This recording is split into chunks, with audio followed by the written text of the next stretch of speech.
Havoc. News, interviews, and more. We just reek of Huntsville Havoc hockey. Welcome back to the Reekin Havoc podcast. I'm Tim Lambert. We've got another full episode for you, and we've taken a little bit of a detour this week.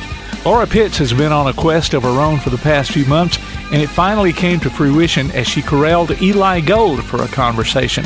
Now, most folks around here connect him with Alabama football and maybe NASCAR, but his early days were spent doing play-by-play from the ice, and that's going to be the focus this week. So even though it's not the Havoc, it's still hockey. We'll also have another of Huntsville's greatest hits and bring you up to speed on the latest Havoc news as the Reekin Havoc podcast continues. The Reekin Havoc podcast. One of the worst feelings you can have is that of being stranded. Well, BT's towing, tire, and truck repair makes that a thing of the past, with 24/7 towing services and roadside assistance in the northern Alabama and southern Tennessee areas. But that's not all. They also offer truck and trailer repair, mobile welding, brake service and repair, new and used tires, and other major and minor repairs. Their name says it all, BT's Towing, Tire, and Truck Repair. For 24/7 response, call 497-8234. That's 497-8234. BT's Towing, Tire, and Truck Repair.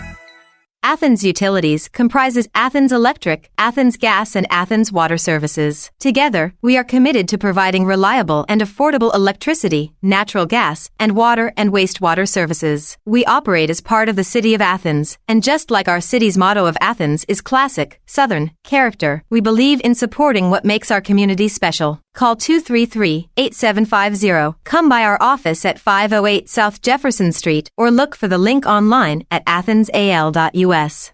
Got something to say? Put it on a t-shirt, or hoodie, or apron, or even an iPhone case. Just go to daddyoscustomtees.com and make it happen. Look through their selection of ready-made designs, or make one of your own. Check out their special hockey designs, too. With Daddy O's Custom Tees, you can truly have it your way. Look for Daddy O's Custom Tees on Facebook, follow them on Twitter or Instagram, or go online to daddyoscustomtees.com. That's DADDYOS Custom TEES.com. Daddy O's Custom Tees. They've got your back or front. Let's go in the slot. Welcome back, hockey fans, for another Reekin Havoc in the Slot chat. I'm always excited to chat with our guests and talk all things hockey and Huntsville Havoc, but today I think I'm a little more excited than normal. I've been working on a few podcast bucket list items lately, and I'm really thrilled to knock one of those items off the list today. A few months ago, I decided to push myself and see what other cool hockey stories I could come up with and uncover, perhaps not directly related to the Havoc, but maybe some type of cool connection. And today's guest really needs no introduction, as most of us across the state already know who he is and the legacy that he has within sports in Alabama. Originally a New Yorker who knew when he was in the 8th grade that he wanted to be a sports broadcaster. For this guy, sports broadcasting has always been the dream. And a part of that dream is broadcasting and calling hockey, whether it has been in the Eastern, Northern, Southern, Central, NHL, all of them you name of, he has been a part of them in different ways. And for those of us in the SBHL, if you've ever tuned in to the Birmingham Bulls, early when the Bulls were around, but then also that 17-18 season, you would have heard this guy calling the shots. And even further, you probably can take it out of the hockey rink onto the track, and he's also worked in NASCAR. But for those of us who are born and bred in Alabama, we know him as the voice of Alabama football. But the funny thing that I can't get over is this connection to our little brother down in Birmingham with the Bulls. Of course, I'm talking about the one, the only Eli Gold. Eli, thank you so much for coming and chatting and taking some time to talk hockey. It's my pleasure, Laura. Good to be with you tonight. So you have had kind of a crazy last couple of months. You're kind of getting settled into a couple of different new roles. Yep. How is that going down in Jacksonville with the Gamecocks? Everything's going very nicely. Thank you for asking. It has been an adjustment, learning new people, learning a lot of new traditions, trying to pick up on the history of the Jacksonville State Gamecock athletic game, the history of their program, But, when Alabama cut me loose, after 36 years, it was, kind of a scary time, kind of an unknown for me. And my friends at JSU, and in particular, the athletic director, Greg Seitz, took 2 hours after I was cut loose by Bama. 2 hours later, he hired me. So I have been doing baseball. I've done volleyball. I've got football. I'm going to be doing men's and women's basketball, home games. I'm going to be doing, again, baseball come next season. So I'm doing the Rich Rodriguez coaches show. So I've been very, very busy. Thank God, because that's all I know. I know how to talk. I know sports to some degree, and I know how to work. So I'm happy to be doing that. They've been wonderful to my wife and I, and I love hockey. Somebody asked me the other day, they said, what's your favorite number one sport? And I said, you're going to think I'm crazy, but hockey. I said, hockey is what I was brought up with. I was a New York Rangers season ticket holder when I was a young man, and I've loved hockey. So it's been very, very much a part of my life forever and ever. Amen. So that's where we are right now. Well, I'm curious. At Jacksonville, the slogan is, the friendliest campus in the South. Would you say it lives up to that moniker? Oh, without a doubt. Without a doubt. It's been amazing. The people have been so nice. It's different. It's not a huge university like Alabama. It's a mid-major school. It was Mother's Day, and I was driving home. Actually, I was riding home with my wife. I was in the passenger seat, and we were riding home from an Arena Football League broadcast in Nashville. I was doing the Nashville Cats games, and my wife's cell phone went off. And it was a text from the JSU athletic director, Greg Seitz, wishing her a happy Mother's Day. Well, every athletic director that I have worked with at Alabama, starting with Steve Sloan back in the 80s all the way to the current, none of them have ever, wished my wife a happy Mother's Day. Everything, one of the Jacksonville State one of their alums and one of their board of trustees is Randy Owen, the lead singer for the group Alabama. And he called me, welcoming me to the family. Here's a guy who's traveling the world, a hugely successful, musician and what have you, and a family man. And he called and welcomed me to the JSU family. He sent us tickets, my wife and I and others from JSU. We went to Nashville a few weeks ago and saw Alabama in concert at Bridgestone Arena. All these people have just been so nice. The management, the worker bees, everybody. Yeah. That I can't say enough about them. Yeah. I've been there for about 3 years now, and it definitely lives up. It lives up to this friendliest campus in the state, and in the South moniker. And, I even think more into that. That's when I get into this hockey conversation that I've started learning that hockey fans are some of the hockey fans that I've met through my time working with stuff with the Havoc and interviewing and talking to fans. You find this weird camaraderie, right, among these different sports teams groups that are just so unique and so wonderful, and just, I don't know, it's just a different atmosphere, I guess. Yeah, there is that. Hockey in general, the players in most part come from very small backgrounds. They grew up in Moose Jaw and Red Deer and all of these little communities from, British Columbia all the way to the Maritimes. They respect and are so thankful of what they have. Even the international players, they come from smallish backgrounds, and they are thrilled. There's no entitlement, unlike what you see in other sports. There's no entitlement. They're happy to be in the NHL, the AHL, the SPHL, whatever HL it is. They're happy to be there.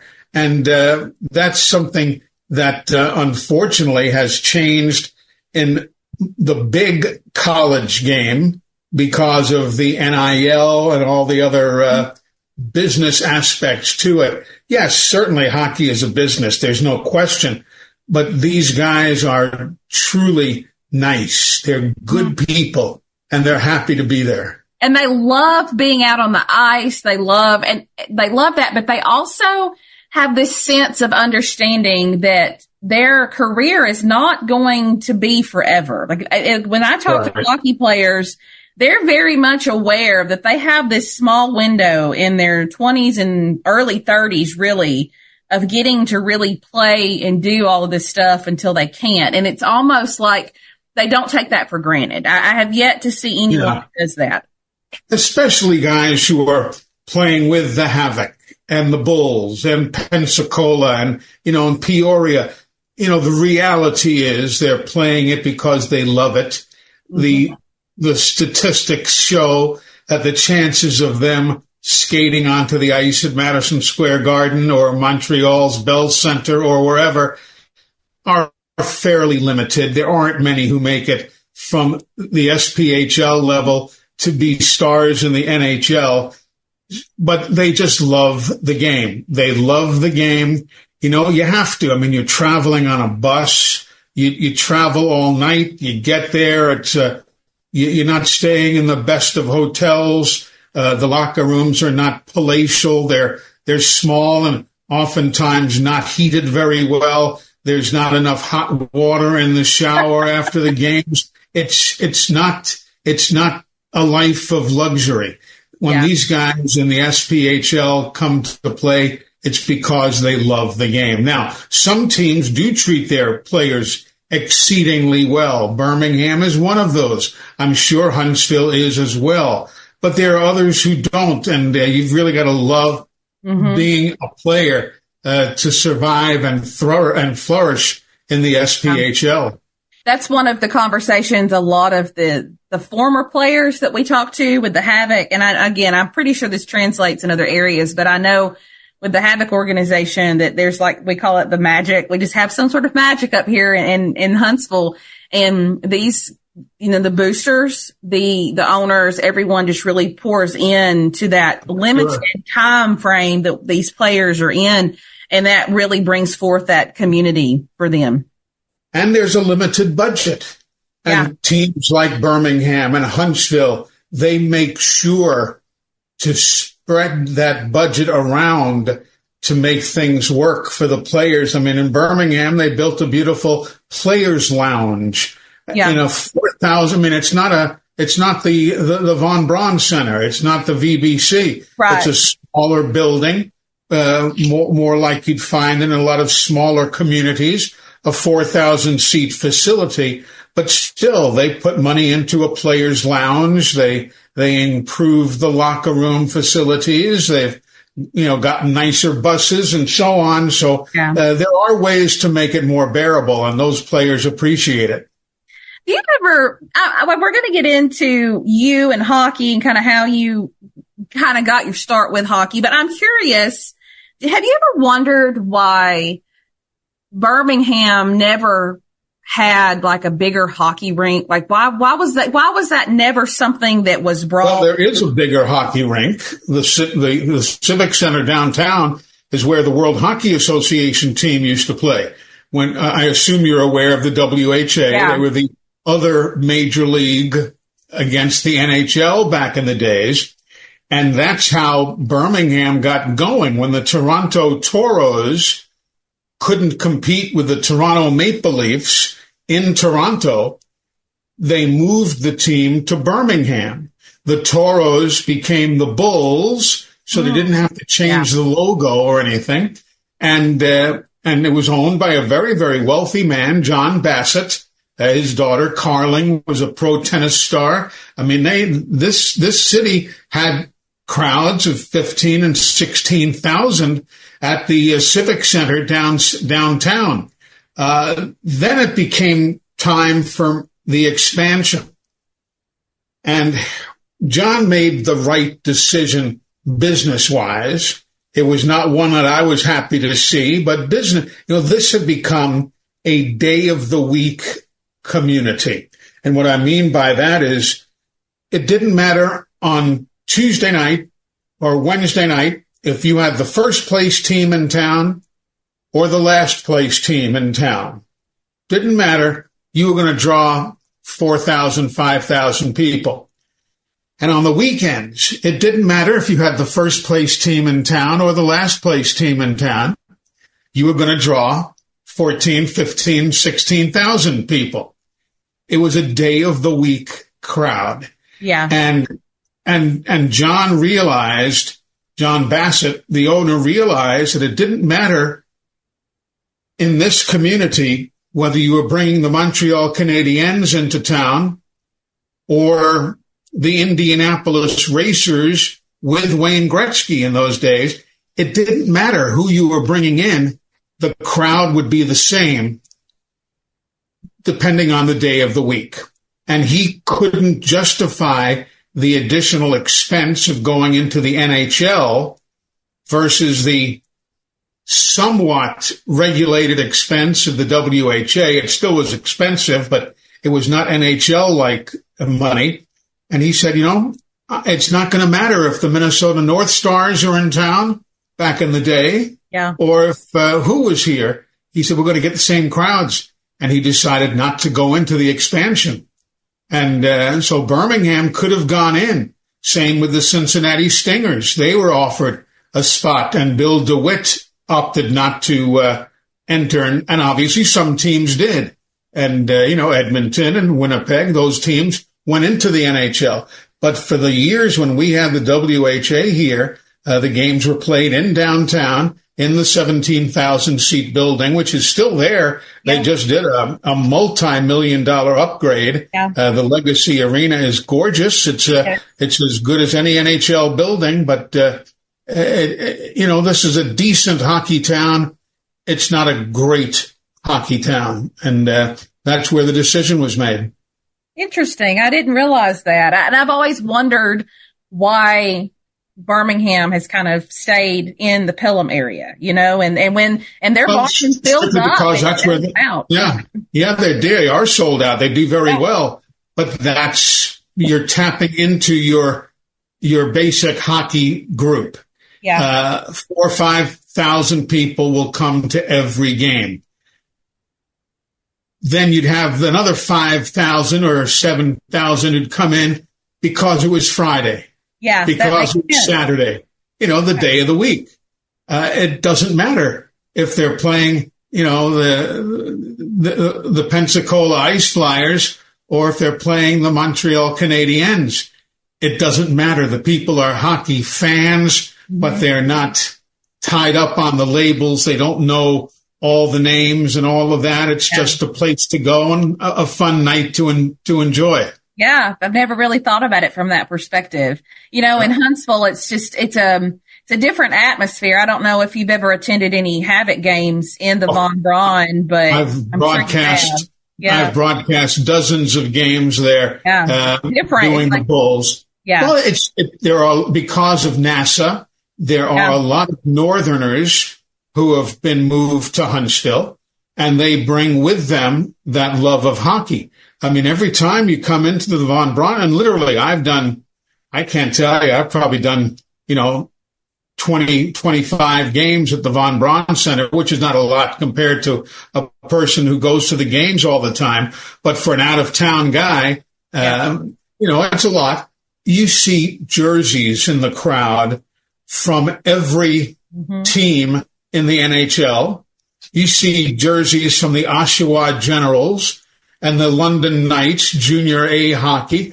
There are people in Huntsville from everywhere. Many of them are brought in as rocket scientists. And that's not necessarily the case here in Birmingham, where, it's a football community, to some degree basketball, to a smaller degree baseball, and hockey is mixed in there with soccer and anything else, basketball and what have you. So it's just a different community, and you market accordingly.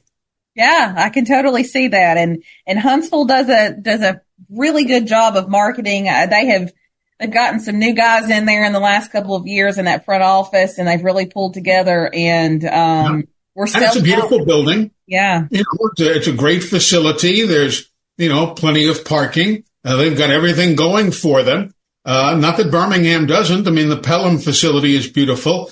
There's unlimited parking, basically. It's been very, very nice, but that was the background. They used to play in downtown at the 17,000 seat building. That's awesome. And used to pack the place. But those were the old days, and times have changed. Well, maybe one day we'll have some big thing that can go back, take place, and they can. You never know. One of the big crowds we had in Birmingham was when they brought back a bunch of the former players. Yeah. And that's always possible, potential, an old timers day. And when you think about it, and I don't know how well you follow the NHL, but when you look back to the days when the Birmingham Bulls were in the World Hockey Association competing with the NHL, we had, Craig Hartsburg. We had Kenny Linsman. You name the list. We had Frank Mahovlich, the Big M, used to be with the Maple Leafs. He played here. There was a team that Birmingham had that could have won the Stanley Cup. And I don't say that lightly because I've been around the NHL a lot of years. You could have won the Stanley Cup. Gaston Gingras, Rod Langway, excuse me, and the list goes on and on. Mark Napier, who played with the Montreal Canadiens. There were so many great players who came through. Brent Hughes was the captain of the Los Angeles Kings, and he played here in Birmingham. There was if that team had stayed together, they would have hoisted the cup. There's absolutely no question in my mind. But again, business-wise, John Bassett made the right decision. I didn't like it as a sports fan and as a hockey fan, but business-wise, I couldn't blame him for the decision he made. Awesome. That's a really interesting insight that I didn't know any of that. So I appreciate you sharing that with me. Just stick with me. I'll educate you. So I do, you made the comment that we have a lot of individuals, and you're right, in the Huntsville area that are from up north that have come down here. There were transplants in a sense, who have brought the love of hockey. We've talked to a few guys that were fans, during last season on the podcast, and, they're not from Alabama originally. And this has kind of been nice for them to have that hockey access, but not everybody knows who you are and kind of how that is. So do you care to give just a brief of bio as you might could? I don't know how you do it and all of what you've all done. I was born in a little log cabin off Flatbush Avenue in Brooklyn, New York. Not really. It wasn't a log cabin. I was born in Brooklyn, New York. And to make it very, very compact here, I did follow sports. I was never an athlete, but I did follow sports. I went to work at Madison Square Garden, first selling peanuts. I was a vendor in the grandstands. Hey, get your peanuts here. Then I went to work for the Madison Square Garden Corporation as an office boy, delivering mail and running the copier and doing all of those menial office jobs. I then went to work for in minor league hockey. I started in the Eastern Hockey League. That's the league about which the movie Slapshot was made. I'm sure you're familiar with that movie, as most are. It's a classic. It's a classic. A classic. Yeah. And the lowest rung on the pro hockey ladder. If you got cut from the Eastern Hockey League, you went home. There was nowhere else lower to go. And then I started working my way up through the North American Hockey League, the Southern Hockey League, the American Hockey League. All of these opportunities were presented to me as I worked on my skill. And then eventually, I was in the American Hockey League working in Hampton, Virginia with the Hampton Gulls. And that was a very successful franchise on the ice. but business-wise, not terribly successful. And they finally ceased operations. But I was sent, they were the farm team of the Birmingham Bulls at the time. So when the Bulls moved from Toronto to Birmingham, it was almost at the same time that the Hampton Gulls went out of business and they needed a hockey broadcaster in Birmingham. This was not a hockey hotbed. And, they called me up. I was called up just like a player, basically from Hampton. And I moved to Birmingham in the middle of a season when Hampton folded and Birmingham came into existence. In between all of that, I was doing other sports. I was working for NASCAR. I started with them when I was, 22 years old. And then when I got to Birmingham, I started doing baseball. I continued doing the hockey. I then got hired on by the University of Alabama. I did their broadcasts for 36 years until they cut me loose last year after last season. In between that, I spent a year and a half battling cancer, which thank God I beat, and I'm still here to grace your podcast today. And otherwise, that's what it was. But I was a sports fan who wanted to be around sports. I clearly was never going to be an athlete. So I found another way to do it. And here I am behind the microphone. How did you develop that talent, right? So I'm assuming that, you learned, you listened, you watched other people, but there is an art to broadcasting that I think you just have to, I think it's a God-given gift. Yes, I listened to some of the very best, growing up in New York. On the radio, Marv Albert was doing the Rangers and the Knicks at the time. There was a gentleman named Bob Wolf, who you probably don't know, but Bob was one of the top-notch sportscasters in New York. He did Don Larson's Perfect Game on television. I don't know if you even know what Don Larson's Perfect Game was, but he threw the only perfect game in the World Series, and it was broadcast by Bob Wolf. This guy was top of the list. If you caught a telecast with Bob on it, you knew it was a big game. So I listened to some of the best. Then when I was a peanut vendor at Madison Square Garden, I worked deliberately in the cheapest seats up in the upper deck so I could be near the press box. I was there for all the Rangers games, all the Knicks games. And when the broadcasters would come and go from the press box to the men's room or to the elevator or whatever it was, I would descend upon them like a giant locust and just start pestering them with questions.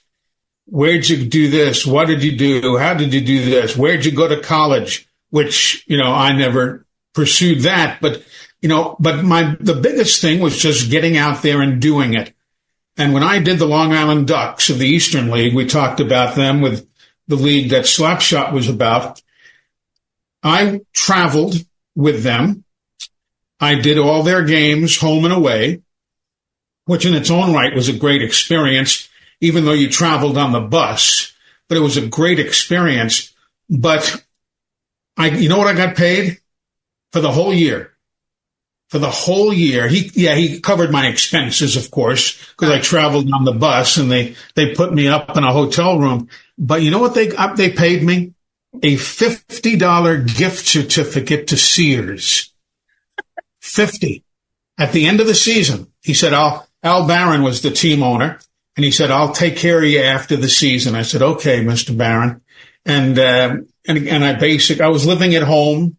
I didn't have rent to pay. My dad had already passed away. I was living at home with my mom, and my dad had cancer, and he died very young. So I didn't have expenses per se. So there were some, but, we made it work. And then, but I was working in the Eastern Hockey League, and he gave me that $50 gift certificate, and people said, oh my God, but you know what he really gave me? he, he really gave me 70 games on the air in a very, very low impact broadcast. The Ducks had a small, an enthusiastic, but a small fan base. The broadcasts were probably able to be heard on this small little station from where I'm sitting to that picture behind my back here. It was not a strong signal. So if I screwed up or if I was terrible or whatever, nobody heard it. Nobody knew it. But I got better and better as I worked. I did 70 games and I got better and better and better and better. And then the next year, hopefully better than that. And then the year after that, better than that. And that's what got me going. And as a matter of fact, I got my NASCAR job sending them a hockey tape. At that point, when I got to NASCAR, at that point, I was 2 years from making it to the NHL with the St. Louis Blues. That was my first NHL stop. And I sent them a hockey tape, NASCAR, because I said, look, I can't find any racing tapes. They didn't exist. Of course, I couldn't find them. But I said, here, take this hockey tape. And I guess they felt if I could keep up with the speed exactly and the accuracy of hockey, I could keep up with NASCAR.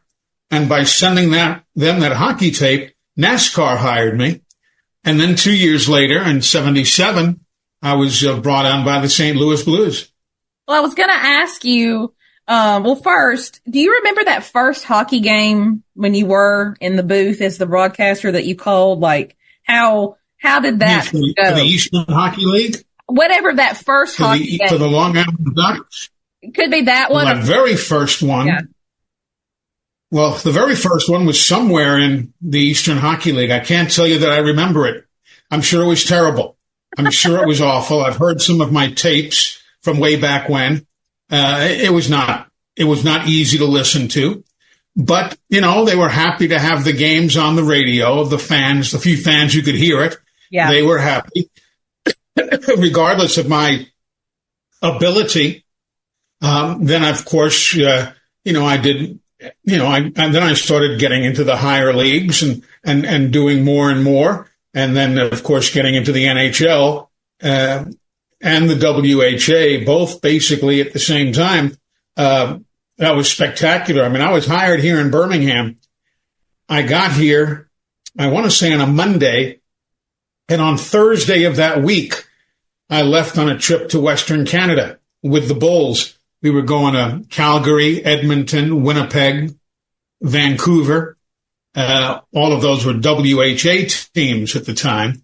And I'm saying to myself, well, I've made it, man. I'm a hockey fan, and I'm doing a game from the Stampede Corral and from here and from there. And then at the same time, I was doing the Blues. I was commuting back and forth, meeting the Blues on the road. I did their road games. And I opened up in Colorado, at the McNichols Arena. And then the next game was in Los Angeles at the Fabulous Forum against the Kings. That's before the Staples Center was built, or whatever they call it now. But, I loved it, man. It was beyond belief. And that's what I wanted to do. I mean, I grew up watching games from these venues on the Rangers telecasts in New York. And now there I was doing a game from the Montreal Forum or the Maple Leaf Gardens. I mean, please, what the heck has happened here? And it was just spectacular. Were there any differences in calling those Bulls games as opposed to calling an NHL league game? I mean, what was different about them? Well, just the crowd, the noise, you look down and there's the CH at center ice. I mean, there's no mistaking that. Yeah. It's like doing a game in Huntsville for baseball and doing a game at Yankee Stadium. Yeah. It's still baseball, but it ain't the same. So that was what it was like. And of course, I found more of a difficulty. You're going to find this interesting, I think. I found it more of a difficulty going the other way. After doing a bunch of games in the NHL and a bunch of games in the WHA. And again, the WHA had nothing but NHL players. They just bought them off the NHL rosters and brought these guys. But passes that would go tape to tape, in the NHL were passes that wouldn't go through in the Southern Professional Hockey League. Yeah. It was just a different level of efficiency. The SPHL is fine, but the speed, as fast as the SPHL is nowhere near the speed of the National Hockey League. We had a goaltender play with us here in Birmingham, and his dad was an NHL goaltender. And I spotted him one day in the arena. I was doing a Bulls game, and I asked him if he would come up and do color with me. Because I worked by myself. And I said, hey, you got an all-star NHL goaltender here in the building who had a couple of days off and came down to see his boy play. So he came up and sat with me. And he said to me during one of the commercial breaks, he goes, this is tough to do because stuff that happens in the NHL just doesn't happen here. And I found that I was anticipating, here's a pass, from the right wing or the left wing, whoever it was. And in the NHL, it would gone right through. Yeah. Here it's tipped away, or the pass is fanned on, or the puck bounces, or whatever it is. And I'm not taking anything from the SPHL guys. Please understand that. But it's a fact. It's different. Yeah. I was anticipating, the NHL stuff. And, when Paul Correa made a pass, it got through. When this guy made a pass, when this fellow made a pass, well, the odds were 65% that it would get past and 35% that it would be picked off or go off the mark or what have you. And that's the difference in the leagues. And I was finding myself being wrong. I was anticipating stuff. So I had to slow down my play-by-play to actually wait and see what happened, as opposed to being right on it and expecting the pass to go through and it not happening. So there were some differences. Well, my husband and I have been to one NHL game. We went to a Preds game. We had the opportunity to go watch the Predators in Nashville play, and that was the first thing we said. This is so much faster. Not only are the guys just like triple the size. I don't know what they feed them in the NHL. I can't figure this out. But besides that, big guys, the speed alone, it felt like while we had been there for all three of those periods, it felt like we had not been there that long. I mean, it just felt like it just flew by so quickly. That's true. That's what the NHL is like. And I did the Preds, I was the voice of the Preds for a time. And, it's the same thing. That's what the NHL is. If everybody could do it, they'd all be there. But there's only a very few who can play in the National Hockey League. We'll be back with more of the Reekin Havoc podcast.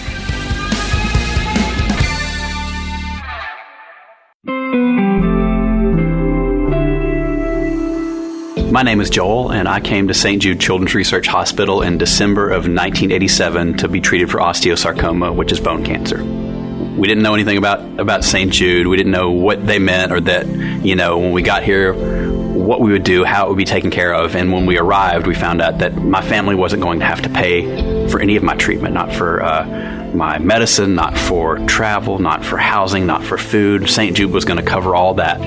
St. Jude supported me in every way, from, taking that financial burden off my parents to making sure that all of my family was included in this time. St. Jude literally means everything to me. I get to go home to my family tonight. I get to cook dinner for them. That's what you're giving. You are giving us everything by supporting St. Jude. So thank you so much. Finding cures, saving children. Learn more at stjude.org. Hey, this is Phil Daigle, and you're listening to the Reekin Havoc podcast. I want to transition a little bit, and I want to ask you some about just the process that you take or that a broadcaster takes in calling hockey. And I say this because I know everybody has their own methods, their own ways of doing stuff, but calling a baseball game and calling a football game, it's a little bit, slower, so to speak. You've not got as many people running on and off the field consistently, all of these things. So how did you develop that quote rhythm? Well, so to speak, it was hockey calling. And interestingly, you'll find from many broadcasters, myself included, that baseball is the most difficult sport to do because there is so much time to kill on the air. Yeah. The ball is in play. USA Today did a study. It's probably 10 or 12 years ago now, but they did a study that in a standard, the so-called average baseball game, the ball is in play for 6 minutes. That counts, 4 seconds for it to fly out to left, or a fraction of a second for the pitcher to throw the ball to the catcher. Anytime the ball is in play, and it was a total of 6 minutes. Game goes 2.5 hours, 3 hours. You got 25 minutes of commercials or so on. You're having to fill for better than 2 hours. You're having to tell stories. Hockey is very simple, at least for me. As long as you know the numbers, you have to have a brain that'll allow you to memorize the numbers. But once you get going, it's a piece of cake for me. You get into the rhythm because that's where the game's going. You just stay on top of it. And, and I worked much of my career without a color man. I have had some over the years, but much of my career I've worked without a color man. And, but you get used to it. I don't find it that challenging. The biggest thing is you can't, you don't have a spotter. You don't have any assistants. You don't have a lot of time really to look down and check a number. So you've got to have those rosters committed to memory and then forget them overnight because the next day you might be playing another game against a different team. Yeah. But it's not that difficult for me. It's like getting into the rhythm of doing anything. Well, not only with that, but a lot of people don't realize that there's a lot of prep work that goes into this process of being a broadcaster. Mm-hmm. I was done journalism for many years as well, and there was a lot of prep time I did to prepare for an interview and to do all those things. And it's the same with this. And so what does that preparation process look like as a broadcaster? Well, there's no broadcast is difficult if you've done your homework. And I learned that early in my career. So you have to work at it. You have to get all that prep work done. Depending on which league you're in, if you're in a big league, well, you can go to the newspaper. If you're playing, St. Louis tomorrow, well, you can go on the website of the Blues and you can go on the website of their local newspaper and read columns and see what's going on. And of course, the same thing with the team that you're working for. You know the players, you know the coaches, you stay on top of it. You have to, my football preps take all week, basically. I start on Monday and you play the game on Saturday and you're prepping all week, getting information. And then most of the information that you have, you don't necessarily use because there may not be time. It may not be germane to what you're talking about. But sometimes there's an injury delay or there's a lightning delay or hell, I was doing a hockey game in Springfield, Massachusetts it's when the Hartford Whalers were playing in Springfield and the roof to the Hartford Civic Center collapsed because of snow. I don't know if you remember that. Probably not. You're too young. But the roof collapsed and they had to move to the Eastern States Coliseum in Springfield, Massachusetts, a venerable old building. Used to be the home to the Springfield Kings, which was the LA Kings farm team and so on. Anyway, we're playing there and the power went off. I don't know exactly what happened, if there was a fault inside the building or if somebody hit a power pole outside the building. But, Wayne Dillon was winding up for a slap shot and the building was plunged into darkness. But the power in the press box stayed on. So I'm on the air, and we had to keep talking and shoot the breeze.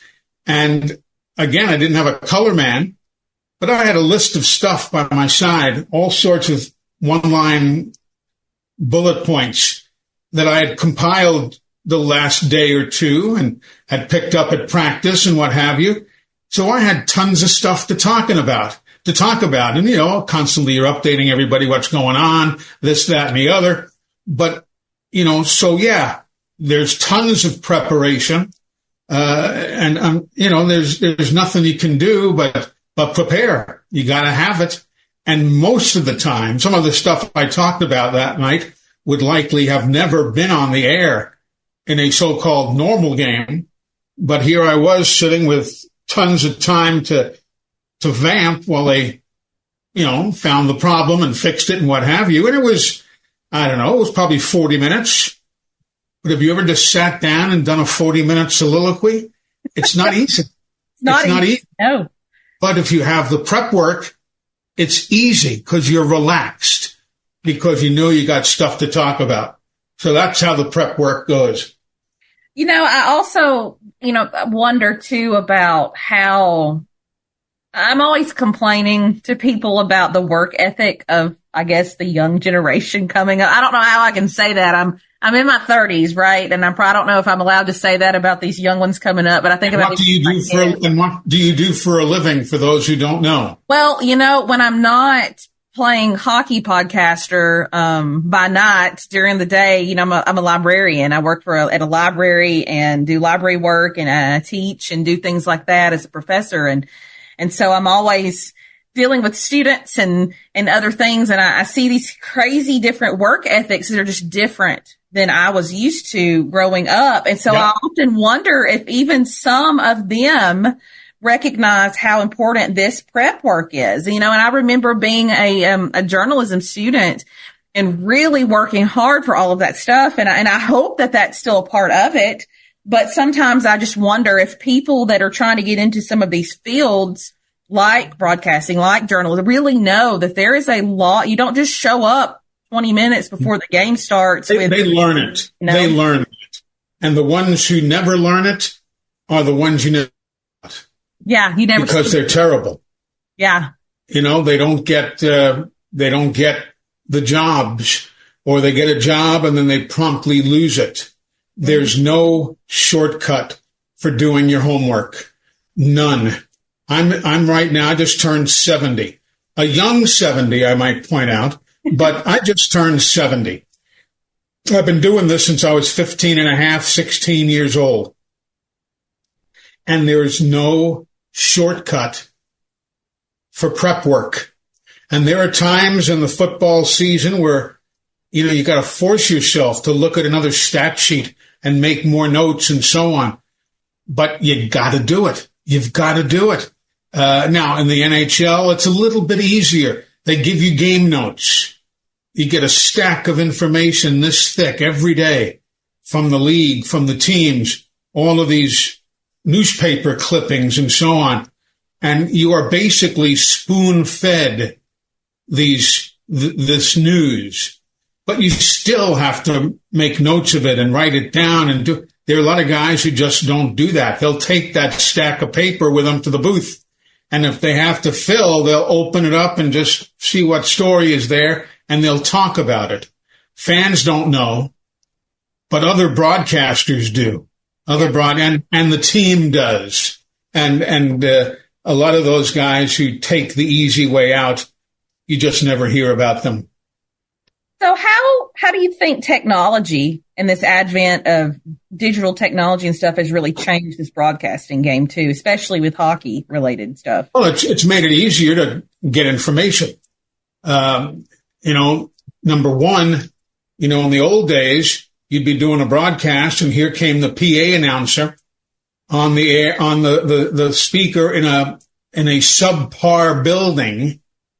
And you're talking and you have to pull the other other headphone off your other ear and try and hear and understand who got that second assist or what have you.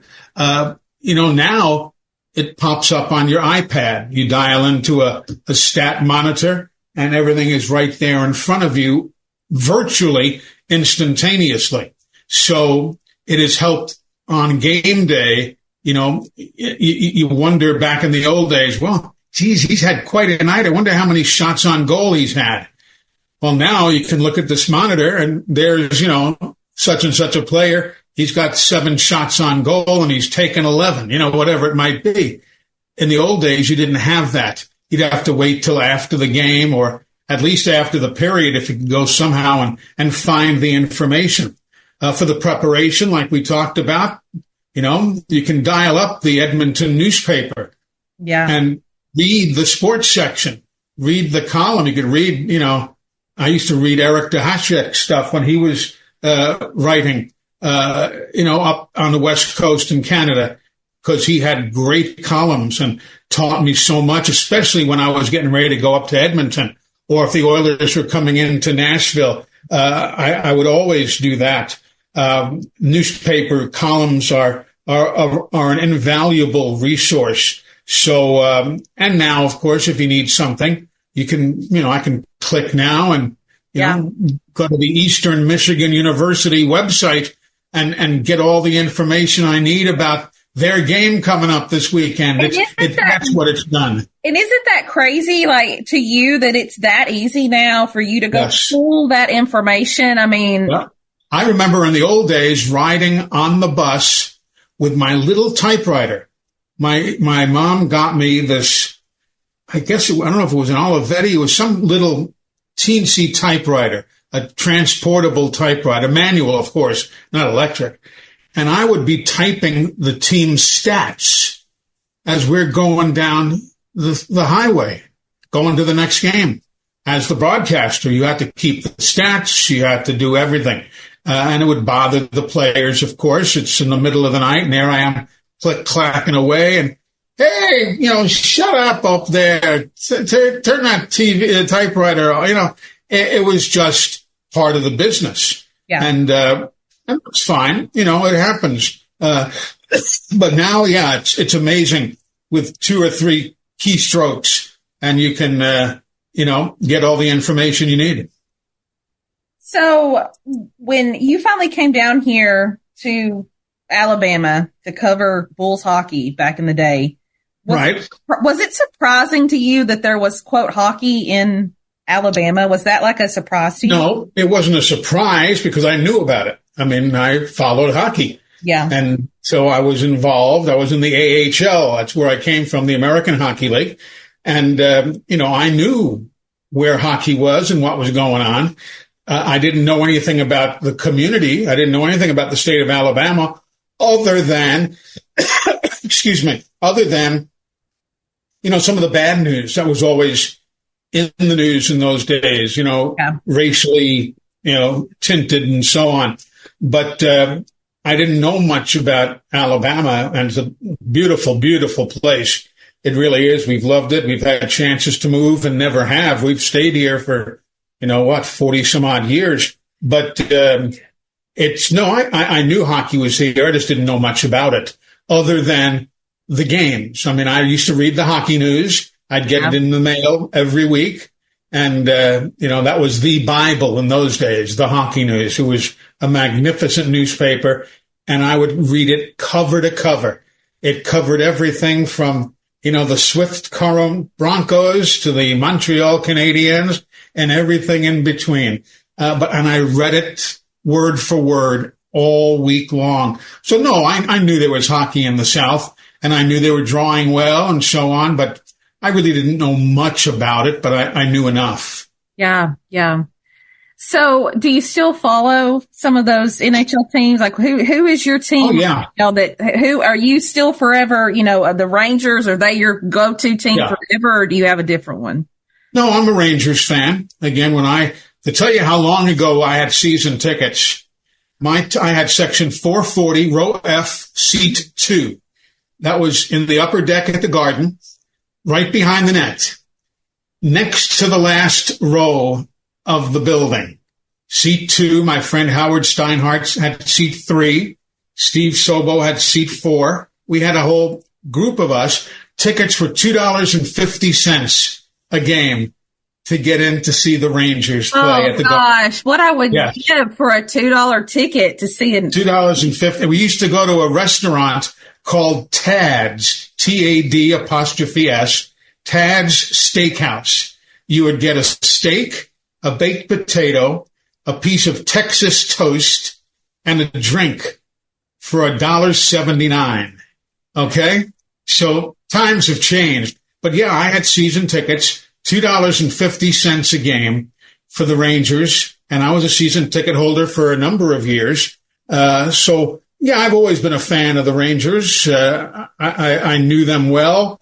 And, it was interesting going in there, broadcasting for the other team, hoping that the team you're working for wins, but at the same time feeling bad if they did because they beat your Rangers, but it was a great time. But yes, I have been and continue to be a Rangers fan, and I continue to be a Yankees fan. That's the only team that was in New York when I grew up. The Dodgers and the Giants had moved. The Mets hadn't been born yet.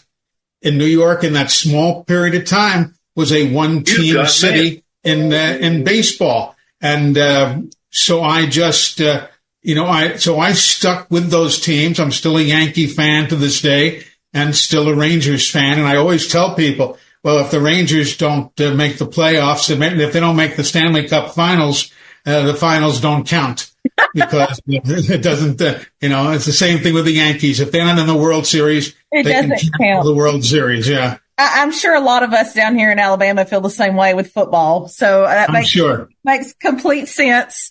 So I can't even imagine being able to go to an NHL hockey game for under $5. Really. Like I can't, in those days, anything for that. In those days, I'd get into Yankee Stadium to see the Yankees. I'd sit in the outfield with my tape recorder, my little cassette machine, in the last seat, and I would practice my play-by-play. I wanted to be away from people so I wouldn't bother anybody. And I was terrible. I mean, I was just learning. But I would sit, you could get into the bleachers at Yankee Stadium, the center field bleachers. You could get in for 65 cents. And in the upper deck, you could get in for $1.05. So that's how long it's been. Times have changed, but that's what I used to do. I'd go to the Garden, I'd go to the Ranger game, I'd go to the Yankee games and practice my play-by-play. And here we are. And here we are. That is really awesome. Well, as we round out and kind of, get to the end of this conversation, did you follow the Stanley Cup playoffs this past year? Yeah, I always do. Yeah. So we're a huge Oilers fan in our house. And so it was a big deal. We were very, very sad and disappointed, that our Oilers didn't win. But I was just curious what your thoughts were on that whole Stanley Cup season. What do you think of that? I was surprised at some of the problems that certain teams had in advancing. I don't have rooting interests. I do love the atmosphere in Edmonton, although I've never been to the new building. All the games I did were at the Northlands Coliseum, the old building, if you will, and that was a fantastic place. I've not been to the new one, and it looks beautiful. But I didn't have a rooting interest. I just watch it as a fan. Really, I would text with people I knew. I used to know Rod Phillips, the voice of the Edmonton Oilers. He was a dear friend, and we used to communicate. But I watch it as a hockey fan. I know Sean McDonough very well, and he and I texted a lot during the playoffs. He would say something on the air that I thought was spectacular, and I'd text him in the middle of the game, knowing it'd be a while until he could respond. But I'd say, "You don't need my affirmation, but man, what a great line that was," and whatever it was. So I'll keep up with the guys. I'll text them and let them know I'm watching and listening. But, again, if the Rangers aren't in it, I don't really care. I care as a hockey fan But, I didn't really care who won. I watched it to enjoy great hockey. That right there tells me you are highly devoted to your Rangers. Yeah. And stuff. So I applaud that mentality because I am 100% the same way when it comes to stuff. If my team's not in it, I really don't have a dog in the fight. Yeah, but I still watch it because I appreciate great hockey. I really do appreciate great hockey. And when I'm on the road, if there's a hockey game being played, I'll find a ticket and I'll go. Yeah. That is without saying. But no, I just, I do pull for the Rangers, and then in order, I've got the Blues and the Predators right behind them because I've done their broadcasts over the years. And I know some of the guys. So, I leave it at that. Okay. If you could tomorrow, an NHL team called you and said, come on, let's do a couple of games. Who would you want to be the people on the other side of that phone call? What would that team be? I'll take anybody. If somebody called me to come back to the NHL, I'd be there tomorrow. Yes, I'd love it to be the Rangers. Sam Rosen is retired. They're looking for a TV guy. I'm not applying for the job. It's not realistic that I'm going to move anywhere now, but it wouldn't matter to me. And it's funny, when I was doing the Blues, you travel and you meet all sorts of people. And I was very friendly with the brass for the Atlanta Flames before they moved to Calgary. They were in Atlanta, and the general manager and the assistant general manager were good friends of mine. And the assistant GM in Atlanta was David Poyle, who of course went on to be the general manager of the Nashville Predators. Cliff Fletcher was the GM in Atlanta. I was friendly with both of them. But there I am standing in line at the buffet table. I know that's hard to imagine. There I am standing in line at the buffet table in Vanderbilt Stadium in Nashville. Alabama was up there playing the Commodores in football. And I'm standing up there and I'm in line. And this guy walks up to me and taps me on the back and says, "Hey, you still want to do hockey?" And I turned around and it was David Poyle, the old GM, assistant GM for the Flames, now the GM of the Predators. And I said, "Hey, David, how are you?" I hadn't seen him in years. I said, "Heck yeah." I said, "I'll be there tomorrow." He said, "Good." He said, "You're hired." He said, "We're making a change and you will be wonderful. The fans here know you. You'd be great to do radio for us." And that's how I got the job doing the Predators games on radio. They made changes and moved me to the radio, and Pete Weber went to the TV, and we had a great time. But it's those contacts. It's that networking. Yep. And you gotta be nice to people. If I had been a jerk to David back in the day, he would never have asked me to do anything except maybe jump off a building. But, he walked up to me at a hockey game, at a football game, and said, "You want to do my hockey?" And I that's all I thought about the rest of the day. I'm doing the football game, and I'm thinking about doing the Predators. It was amazing, and awesome. I loved it. So that's awesome. Yeah, it's been a great part of my life, and hockey will always be a great part of my life. Well, Eli, I appreciate you so much for taking some time to sit and chat with us on the podcast. Sure. To share some insight into SPHL and the Bulls and just hockey in general. It's just things that I had never even thought of. There's so much of a story. There's so much of a hockey story here in the state of Alabama that I don't think a lot of people realize. That's exactly right. But again, the players who have come through this state, honest to God, would have won a Stanley Cup. There's no question in my mind.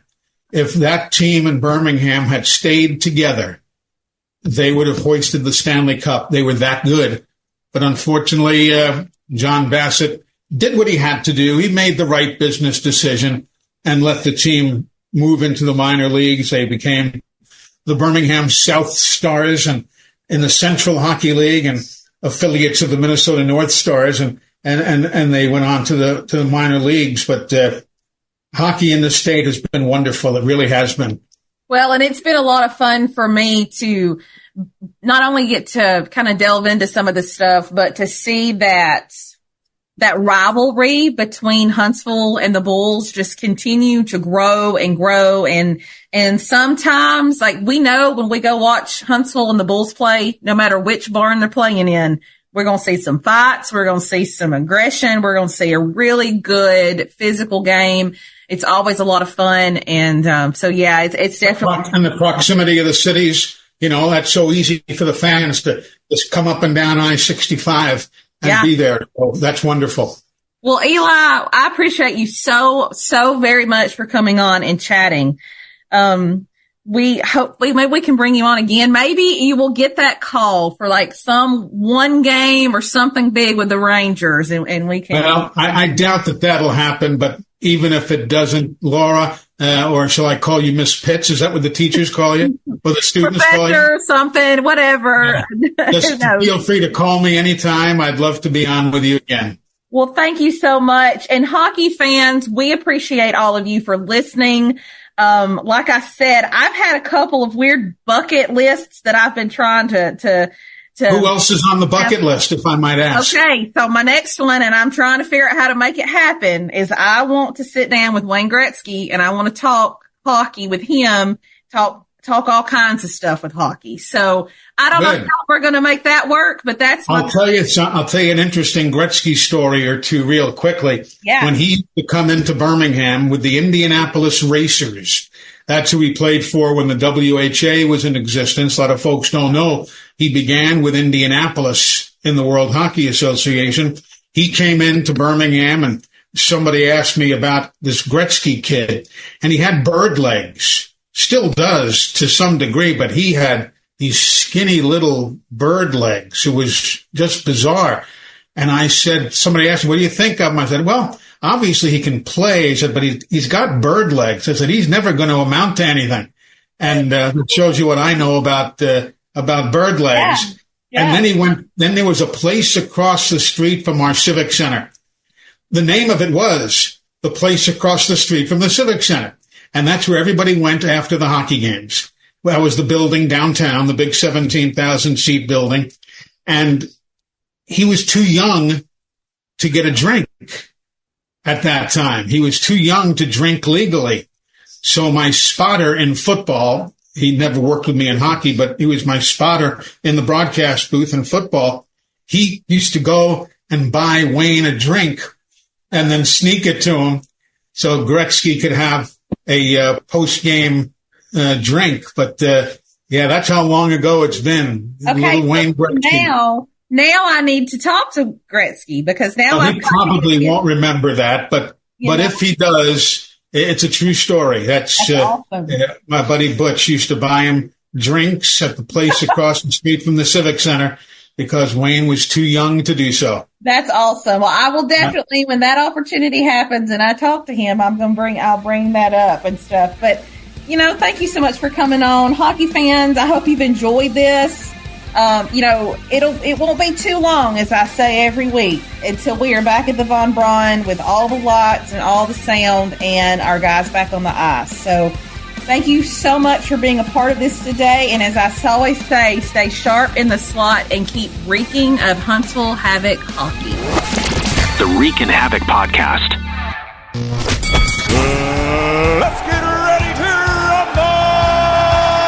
Join us now for Huntsville's greatest hits, where current and former players recount their most memorable dropping of the gloves. Former center Kyle Clark. We were playing Knoxville, and I remember it was my second year on the team, and someone got blindsided. Sam Hunter stepped in. He got kind of like a cheap shot. He got punched in the face. He wasn't expecting it. Everyone started to come together, and I was going in with the thought, like, okay, I'm just going to, what I usually do, like, just grab someone. I'm just kind of being a peacemaker. So I'm just going in, like, not expecting anything. And then I believe it was Murray, when he was playing on Knoxville, comes up, and he, like, grabs onto me. I'm like, okay, like, we're just going to, stand here, hold each other, like, most scrums happen. And then all of a sudden he drops his gloves. And next thing I know, he's, like, swinging at me. And I'm like, oh, like, I think this is a fight. I think I'm in a fight right now. So then I, drop my gloves, and honestly, everything went black after that. I'm just throwing punches. Luckily, the great staff we have got it all on film. Got some great pictures taken of it. But yeah, I'm swinging away. I think I take him down. I think I land on top, and I just remember going to the box. And it was a pretty exhilarating feeling. Like, the crowd's all fired up, and I think I gave a couple let's go to the crowd, and yeah, it was a fun time. But then the first thought I had after that was oh, my mom is not going to be happy about this, because she's like, if you ever fight Kyle, you better not do it. I'm going to be so upset because I don't want you to get hurt. So the first thought I had was oh no, my mom's not going to be happy about this. But yeah, it all worked out fine. I was fine. I don't think I landed any big punches on him. He didn't land anything on me. So luckily got out unscathed, and that was a pretty fun time and a cool memory to have. We'll be back with the Reekin Havoc podcast. In June of 2005, our twin girls were delivered, Melissa and Ann Catherine, and they were born 14 weeks early. Amy and Chris George talk about the Melissa George Neonatal Memorial Fund. They both weighed less than 2 pounds. Ann Catherine was 115 and Melissa was 1'9". Melissa lived for a couple of hours, but all of the medical technology in the world just could not have saved her, and she passed away while she was in the NICU. Chris realized pretty early that God had given us a platform that we could use to try to help people. So Chris and I started the Melissa George Neonatal Memorial Fund at Huntsville Hospital. To know that Melissa's name is living on, her legacy continues, and I think that was very important to Amy and I, is why the fund is named after her. Because for 7 weeks, Melissa fought so that Aunt Catherine had a chance to live. And I think that we wouldn't be doing her name any justice if we didn't carry on, because we know we wanted to honor her and honor her legacy. And the community, Huntsville Havoc, the community in Huntsville itself, they've rallied around that. And it's been a wonderful support system for us. And I think for a lot of families too, when they see total strangers that are giving. We're online at HuntsvilleHospitalFoundation.org. Click on the Melissa George Neonatal Memorial Fund, and you can give that way. There's no donation that's too small, and every dollar is just as important as the next one. And if you're giving, then we understand you're giving because you care. And that's what's important, is that we've learned over the years that people give because they care. And you can volunteer. If you're interested in that, you can click on the volunteer tab to fill out an application. We are grateful for any type of support, because we know that once we pull those dollars together, we can do big things. For more information on the Melissa George Neonatal Memorial Fund, visit HuntsvilleHospitalFoundation.org. This is Mike Dellaverne, and you're listening to the Reekin Havoc podcast. Defenseman Mason Palmer is returning off the protected list for the 2024-25 season. Palmer appeared in 51 games in his first season with the Havoc, posting 3 goals and 12 assists. Before that, he was at Northern Michigan and then Augsburg University, recording 1 goal and 39 assists in his 104 games collegiately. The annual Meet the Team party will be October 21st from 5 till 7 p.m. for both season ticket holders and the general public. In addition to meeting the team, season ticket holders can pick up their gifts. There will be a backstage tour of the VBC. You'll get a preview of the recently installed giant video boards, and there will be complimentary food. Go to HuntsvilleHavoc.com to RSVP. The first annual School Day Showcase will be Wednesday, February 26th. It's an inter-squad game and skills competition starting at 10:30 a.m., incorporating educational elements to provide a unique learning experience for students. Tickets are $15 and include a free ticket to any home game in March, with the exception of the 29th, with 2 free tickets per class for teachers and or chaperones. For more information, go online to HuntsvilleHavoc.com and click on School Day Showcase. If you love the Huntsville Havoc, leave us a voicemail with your name, how long you've been a fan, and even some of your favorite players. Call 256-434-RKKN. That's 256-434-7556. The Reekin Havoc podcast.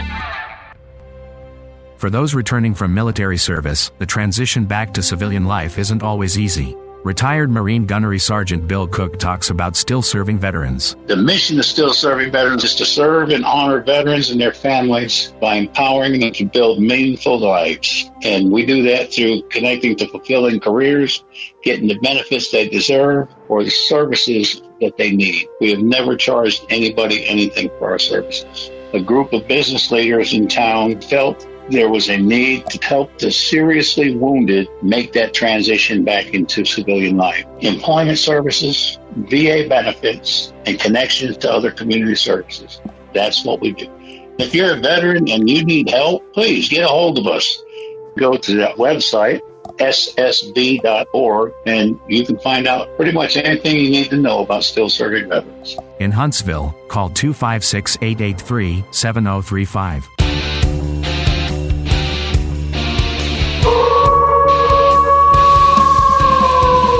For tickets, official Huntsville Havoc merchandise, and more, go to huntsvillehavoc.com.